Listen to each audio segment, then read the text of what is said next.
محمد رسول الله محمد رسول الله. Chers musulmans et musulmanes, sachez que vous serez debout devant votre Seigneur subhanahu wa ta'ala à rendre compte de tous vos faits et gestes et paroles, et qu'Allah subhanahu wa ta'ala vous questionnera sur chaque chose que vous aurez œuvré dans cette vie d'ici-bas. Préparez donc aux questions des réponses et préparez des réponses qui sont justes et qui sont véridiques. Allah subhanahu wa ta'ala dit, selon le sens, par ton Seigneur, nous les interrogerons tous sur ce qu'ils œuvraient. Et il dit aussi subhanahu wa ta'ala, selon le sens, si Allah avait voulu, il aurait certes fait de vous une seule communauté, mais il laisse s'égarer qui il veut et guide qui il veut, et vous serez certes interrogés sur ce que vous faisiez. Et il dit aussi subhanahu wa ta'ala, selon le sens, nous interrogerons ceux vers qui furent envoyés des messagers, et nous interrogerons aussi les envoyés. Et Allah Azza wa Jal dit dans Surat Al-Anbiya, il ne sera pas questionné sur ce qu'il fait, à savoir Allah Azza wa Jal, mais eux par contre seront questionnés, à savoir ses serviteurs. Et les versets, chers musulmans et musulmanes, qui vont dans ce sens sont extrêmement nombreux. Puis sachez que le questionnement et les interrogations commenceront une fois que la personne sera enterrée dans sa tombe. Dans le Musnad de l'imam Ahmad selon le Bara ibn Azib, il dit que le prophète sallallahu alayhi wa sallam a dit que le défunt, lorsqu'il est croyant, 2 anges viennent à lui. Ils le font asseoir et lui disent, qui est ton Seigneur? Il répondra, mon Seigneur est Allah. Ils lui diront, quelle est ta religion? Il dira, ma religion est l'islam. Ils lui diront, quel est cet homme qui vous a été envoyé? Il répondra, c'est le prophète sallallahu alayhi wa sallam. Puis un appeleur des cieux dira, mon serviteur a dit vrai. Mon serviteur a dit vrai. Préparez-lui le paradis et habillez-le des vêtements du paradis et ouvrez-lui une porte vers le paradis. Et quant aux mécréants, 2 anges viendront à lui et lui diront, quel est ton Seigneur? Il dira, je ne sais pas. Puis ils lui diront, quelle est ta religion? Quel est ton prophète? Il dira, je ne sais pas. Ils lui diront, quelle est ta religion? Il dira, je ne sais pas. Et un appeleur des cieux dira, il a menti. Préparez-lui l'enfer et ouvrez-lui une porte vers l'enfer. Puis sachez, chers musulmans et musulmanes, que 2 questions immenses seront posées à chacun d'entre nous. La première de ces questions est, qu'adorais-tu? Et la deuxième question est, comment avez-vous répondu à l'appel des envoyés?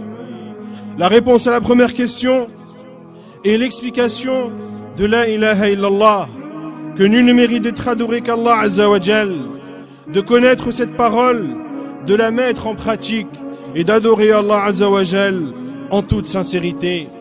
Quant à la réponse à la deuxième question, elle revient à la mise en œuvre de la seconde attestation, qui est que Muhammad sallallahu alayhi wa sallam est le prophète et envoyé d'Allah, de savoir ce que cela signifie, de mettre en pratique cette attestation et d'obéir au prophète sallallahu alayhi wa sallam. Puis sachez que vous serez questionné également le jour du jugement sur le Coran, sur le livre d'Allah subhanahu wa ta'ala. Il dit Azza wa Jal, c'est certainement un rappel, c'est-à-dire le Coran, c'est certainement un rappel pour toi et ton peuple, et vous en serez interrogés. C'est-à-dire que vous serez interrogés au sujet de ce Coran. L'avez-vous mis en pratique? Dans ce cas, il sera une preuve pour vous. Ou alors avez-vous été négligent face à ce Coran? Dans ce cas, il sera une preuve contre vous. Et le Coran n'a été révélé par Allah subhanahu wa ta'ala que pour qu'il soit mis en application.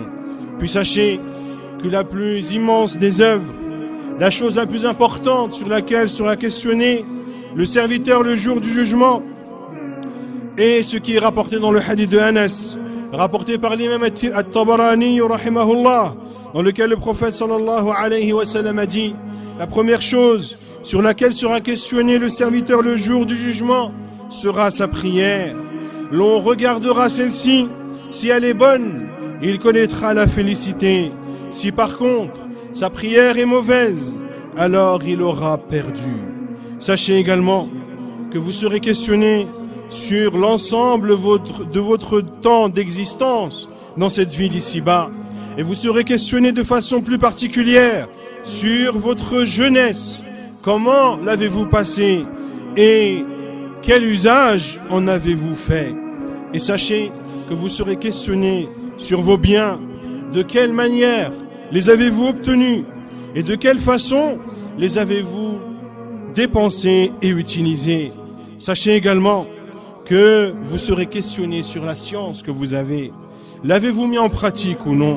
L'imam At-Tirmidhi rahimahullah rapporte selon Abdullah ibn Mas'ud radiyallahu anhu que le prophète sallallahu alayhi wa sallam a dit que le fils d'Adam sera questionné le jour du jugement sur 5 choses: sur son temps de vie, comment l'a-t-il utilisé, sur sa jeunesse, comment il l'a exploité, sur ses biens, d'où les a-t-il obtenus et comment les a-t-il dépensés et qu'a-t-il mis en pratique de sa science.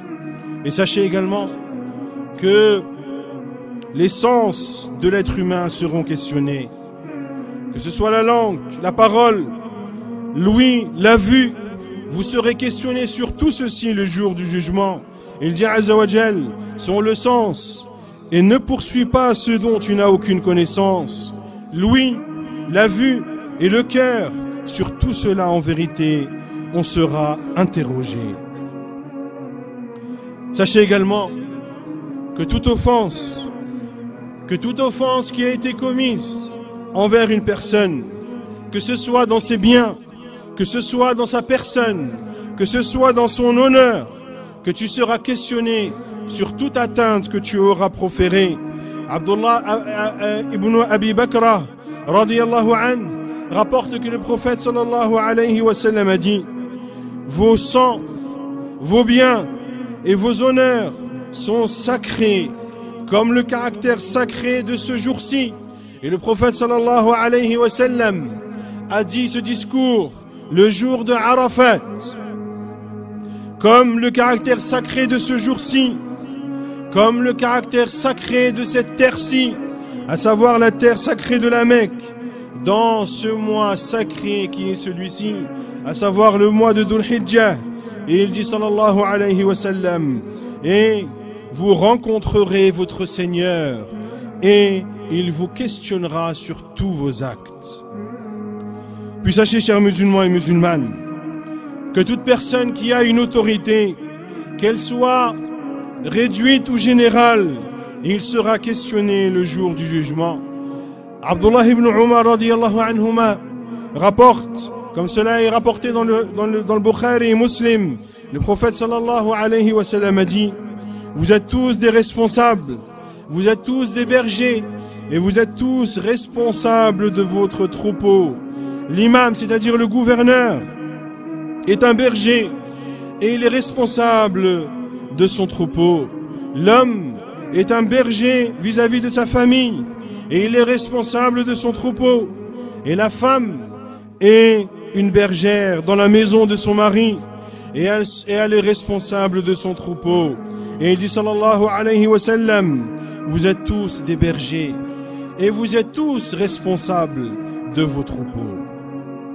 Puis sachez, chers musulmans et musulmanes, que vous serez questionnés également le jour du jugement sur tous les bienfaits dont Allah Azza wa Jal vous a comblés dans cette vie d'ici-bas, que ce soit les maisons que vous habitez, que ce soit les moyens de locomotion que vous utilisez, que ce soit la nourriture, la boisson que vous consommez, ou que ce soit les vêtements que vous revêtez. Az-Zubayr ibn al-Awwam radiyallahu anhu rapporte que lorsqu'Allah Azza wa Jal a révélé sa parole subhanahu wa ta'ala, ثُمَّ لَتُسْأَلُنَّ يَوْمَئِذٍ عَنِ النَّعِيمِ, puis vous serez questionnés ce jour-là sur les bienfaits. J'ai dit, ô envoyé d'Allah, et sur quels bienfaits serons-nous questionnés? Nous n'avons que des dattes et de l'eau. Nous n'avons que des dattes et de l'eau. Le prophète sallallahu alayhi wa sallam a dit, vous serez questionnés sur cela. Sachez donc, chers musulmans et musulmanes, que vous serez questionnés sur tous les bienfaits dont vous jouissez, minimes soient-ils, même si ce n'est que de l'eau et des dattes. Que dire alors de celui dont Allah Azza wa Jal comble de ses bienfaits vastes, celui à qui Allah Azza wa Jal a accordé une vaste demeure, celui à qui Allah Azza wa Jal a accordé un moyen de locomotion plus que confortable, celui qui a à sa disposition de la nourriture et des boissons de toutes sortes. Il sera sans aucun doute questionné sur tout cela le jour du jugement. Aqulu qawli hadha wa astaghfirullah. Puis sachez, chers musulmans et musulmanes, que celui parmi nous qui est manquant vis-à-vis de ses devoirs, qu'il sache que l'occasion se présente devant lui pour se repentir devant Allah Azza wa Jal. L'occasion se présente devant lui, une occasion qu'il se doit de saisir avant que son âme ne sorte et n'atteigne sa gorge et avant que le soleil ne se lève de l'endroit où il se couche. Chers musulmans et musulmanes, que chacun se remette en question et que chacun profite du temps de vie qui lui reste avant que la mort ne le frappe. Car celui qui remet toujours au lendemain, celui qui retarde toujours les urgences, viendra un jour où il regrettera et il sera pris de remords immenses. Et celui qui est bienfaisant dans ce qui lui reste comme temps de vie, eh bien, ses péchés lui seront pardonnés, même si ce qu'il a œuvré dans son existence est grand en péché. Et méditez cette histoire bénéfique que l'imam Abu Nu'aym rapporte dans son livre Al-Hilyah, parmi un des imams des tabi'in, qui n'est autre que l'imam Al-Fudayl ibn Iyad, rahimahullah ta'ala. Il a rencontré un homme et lui a dit, quel âge as-tu? Où en es-tu dans ton temps de vie? L'homme a répondu, j'ai 60 ans. Il lui a répondu, Al-Fudayl ibn Iyad lui a répondu, ne sais-tu pas que tu as emprunté le chemin qui amène vers Allah et qu'il est possible que tu aies atteint la fin de ce chemin? L'homme a répondu, nous appartenons à Allah et c'est vers lui que nous retournerons. Al-Fudayl ibn Iyad lui a dit, connais-tu la signification de cette parole? Nous appartenons à Allah et c'est vers lui que nous retournerons. L'homme a répondu, ô Abu Ali, donne-moi l'explication de cette parole. Abu Ali, qui était la kunya de l'imam Al-Fudayl ibn Iyad, rahimahullah. L'imam Al-Fudayl ibn Iyad lui a répondu, Inna lillah, nous appartenons à Allah, c'est-à-dire que nous sommes les serviteurs d'Allah et c'est vers lui que nous retournerons, c'est-à-dire que nous reviendrons vers Allah subhanahu wa ta'ala.